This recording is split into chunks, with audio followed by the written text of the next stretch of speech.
Pagkatapos ko ngang i-drop ang pasahero ko dito sa Raymond Terminal dito sa Ligarda, naisipan kong tumambay muna at magmerienda. At sakto naman may pumasok agad na booking. So, long ride. Papuntang Muntinlupa, 363. Check na natin yan. Kaya pagka-accept ko dito, sinuot ko na kaagad ang helmet ko at pinuntahan ko na kaagad ang passenger ko. So, kailangan natin kanain yung long ride ngayon kasi nga linggo naman.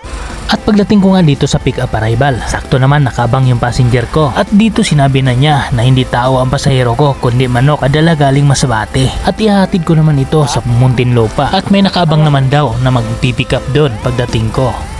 Buhay? Hindi nga. Archie, no? Archie. At dito tiningnan ko kung paano ko ikarga. Sino sakay?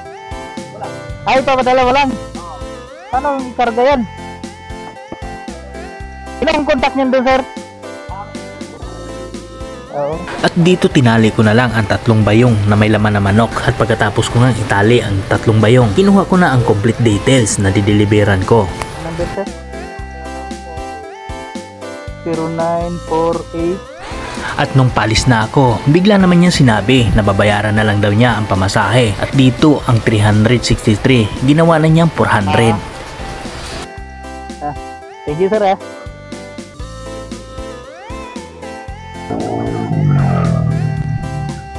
Pamasahe nito papunta ron 363. So ginawa niyang 400. So makakarating tayo doon is 6:45 ng hapon or ng gabi. So nandito pa lang tayo sa Quirino.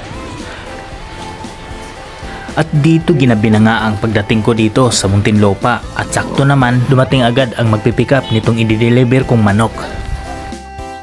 Sa inyo to, sir? Ada pa sabong?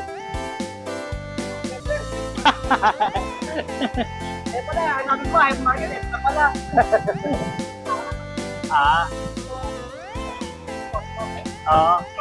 Ingat.